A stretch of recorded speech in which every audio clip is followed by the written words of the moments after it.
গাড়ির একেবারে মুখোমুখি সংঘর্ষ। আমরা কিছুক্ষণ আগেই একটি সিএনজি একেবারে ট্রেনের নিচ থেকে বের করা হয়েছে। এখনো একটি পিকআপ ট্রাক আমরা দেখতে পাচ্ছি।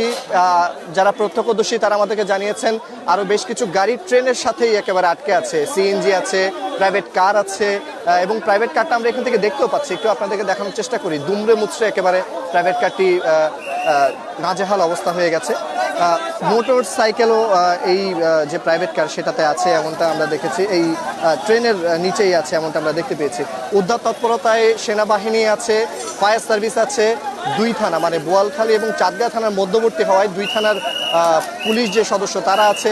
মোটামুটি সব দিক থেকে চেষ্টা করা হচ্ছে। তবে আসলে কি ঘটেছিল সেটা সম্পর্কে আমরা একটু জানার জন্য যারা প্রত্যক্ষদর্শী আছে তাদের সাথে একটু কথা বলার চেষ্টা করব এবং তাদের কাছে আমরা জানার চেষ্টা করব যে আসলে কি হয়েছে সেটা একটু জানতে চাইবো। যে একটু বলবেন যে আপনারা তো এই জায়গায় শুরু থেকে ছিলেন, ঘটনাটা কি হয়েছে, কি দেখেছেন একটু বলবেন। ঘটনাটা বলতে আমি প্রত্যক্ষদর্শী না, আমি পরে আসছি খবর পেয়ে। তবে আমার ছোট ভাইরা মানে ব্রিজ পার হওয়ার জন্য মোটরসাইকেলে ছিল। এখানে বিষয়টা হচ্ছে যে গাড়ি মুখোমুখি হয়েছে, মোটরসাইকেলটা মুখোমুখি হয়েছে।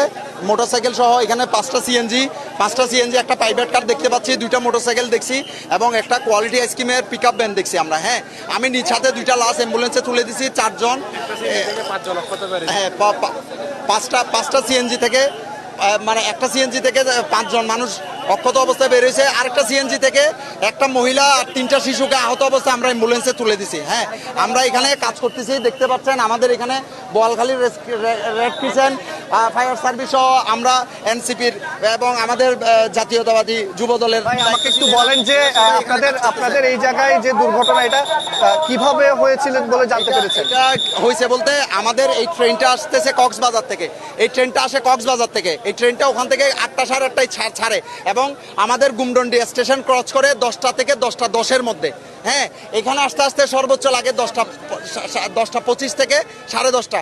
এর মধ্যে ট্রেনটা চলে আসছে, জাস্ট টাইমে আসছে। এখন এখানে দুইটা পক্ষ আছে, একটা রেল কর্তৃপক্ষ অর্থাৎ যারা রেলের এই ব্রিজের ঠিক মুখে লাইনম্যান হিসেবে কাজ করে পতাকা নিয়ে, এই যে আপ ডাউন যে ট্রেনটা সেটা বিষয়। হ্যাঁ, এই জিনিসটা এবং হচ্ছে ইজারাদার, এদের মধ্যে বোঝাপড়ার অভাবের কারণে এই গাড়িগুলো যখন উঠে গেছে, কারণ আপনার লাইনম্যান তো সিগন্যাল দেয়, কিন্তু গাড়ি যখন থাকে লাইন থাকে ড্রাইভাররা চাই যে চলে যাওয়ার জন্য। তো এভাবেই আপনার সংঘর্ষটা হয়েছে বলে আমরা ধারণা করতেছি। ধন্যবাদ আপনাকে। দর্শক শুনছিলেন যে একজন এখানে উদ্ধার তৎপরতায় রয়েছেন এমন একজন মানুষ, তিনি বলছিলেন আসলে কিভাবে তারা উদ্ধার তৎপরতা চালিয়েছেন এবং কি ঘটনাটা ঘটেছিল সেটা তারা বলার চেষ্টা আমাদেরকে করেছেন। আমরা আরও বেশ কয়েকজনের সাথে কথা বলেছি লাইভে আপনাদেরকে সংযুক্ত করার আগে। তারা প্রত্যেকেই আমাদেরকে এমনটাই জানিয়েছেন যে যে ঘটনাটা ঘটেছে সেটা একেবারেই অনাকাঙ্ক্ষিত এবং সেই জায়গা থেকে সাধারণ মানুষের যে এই জায়গায় উৎসুক জনতা, সেই উৎসুক জনতার কারণে ভিড় সামলাতে অনেকটা বেগ পেতে হচ্ছে। এবং আমরা চেষ্টা করছি সরাসরি যমুনা টিভি থেকে আপনাদেরকে সংযুক্ত করে এই মর্মান্তিক দুর্ঘটনার সর্বশেষ যেটা সেটা জানাতে। এখনও দেখতে পাচ্ছেন একেবারে ট্রেনের নিচেই একটা প্রাইভেট কার, যে কারটা এখন দেখতে পাচ্ছেন প্রাইভেট কারটা আছে এবং সেটাই এই জায়গায় আমরা দেখতে পাচ্ছি যে গাড়ি একেবারে ট্রেনের নিচেই একবারে আছে। এবং একটি গাড়ি দেখতে পাচ্ছি যেটি একটি আইসক্রিমবাহী পিক আপ দেখতে পাচ্ছি, সেটিও একেবারে ট্রেনের ভেতরেই অনেকটা আছে বলে আমরা দেখতে পাচ্ছি।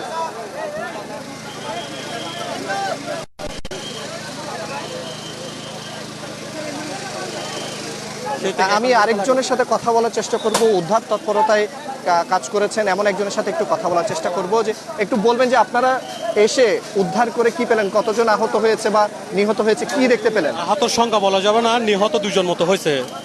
আর আহতর সংখ্যা তো আসলে অসংখ্য, গাড়ি যেহেতু 8টারও বেশি ক্ষয়ক্ষতি হয়েছে, সেই ক্ষেত্রে আমরা তো আসছি যে প্রায় আড়াই ঘন্টারও বেশি যাবত এই জায়গায় কাজ করতেছি ভলান্টিয়ার হিসাবে। কিন্তু এই পর্যন্ত শুধুমাত্র 2টা গাড়ি আমরা উদ্ধার করতে পারছি, আর বাদবাকি সবগুলো গাড়ি এখনো রেলের সাথে সংযোগ হয়ে জ্যাম হয়ে আছে।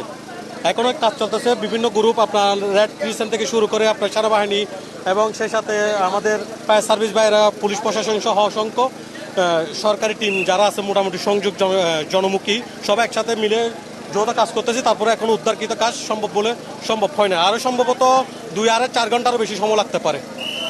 দর্শক শুনছিলেন এখানে যারা স্বেচ্ছাসেবক হিসেবে কাজ করছেন তারা বলছেন তারা এসে কি দেখলেন। প্রায় 6-7টা গাড়ি বা তারও অধিক গাড়ি এই জায়গায় এই দুর্ঘটনায় পতিত হয়েছে, এমনটাই তারা জানিয়েছেন এবং আমরাও সেগুলো দেখতে পাচ্ছি। একেবারে ট্রেনের পাশেই আমরা দেখতে পেয়েছি একটি সিএনজিকে কিছুক্ষণ আগে বের করা হয়েছে এবং সেনাবাহিনী, আইন শৃঙ্খলা রক্ষাকারী বাহিনী যারা আছেন তারা উদ্ধারের চেষ্টা করছেন, উদ্ধার তৎপরতা চালাচ্ছেন এবং সেই জায়গা থেকে পুলিশ আছে, ফায়ার সার্ভিস আছে, রেড ক্রিসেন্টের কর্মীদেরকে আমরা দেখতে পাচ্ছি। তবে জনতার এই জায়গায় আমরা দেখতে পাচ্ছি যে ভিড়, সেটা সামলাতে আপনাদের মানুষের যারা এখানে আছেন কর্মতৎপরতায় তারা একটু বেগ পাচ্ছেন এবং যেমনটা দেখতে পাচ্ছেন যে ট্রেনটি এখন আছে এটি কক্সবাজারগামী যে ট্রেন সেটি, এবং সেটা এখন ঠিক কালুরঘাট সেতুর যে বোয়ালখালী প্রান্ত, সেই বোয়ালখালী প্রান্ত থেকে এটি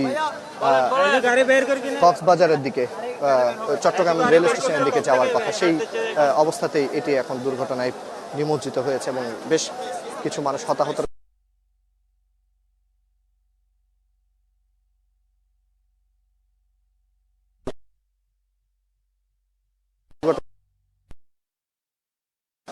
তবে এই ঘটনা আসলে বিস্তারিত তথ্য এবং কি হলো, আসলেই কতটুকু ক্ষয়ক্ষতি হয়েছে, কতজন মানুষ মারা গেছে, কতটুকু এই বিষয়টাতে আরো সময় লাগতে পারে, সেটা পরবর্তী লাইভে আমরা আপনাদেরকে সংযুক্ত করব এবং সেই লাইভে আপনাদেরকে জানানোর চেষ্টা করব। সে পর্যন্ত সাথেই থাকুন যমুনা টিভি।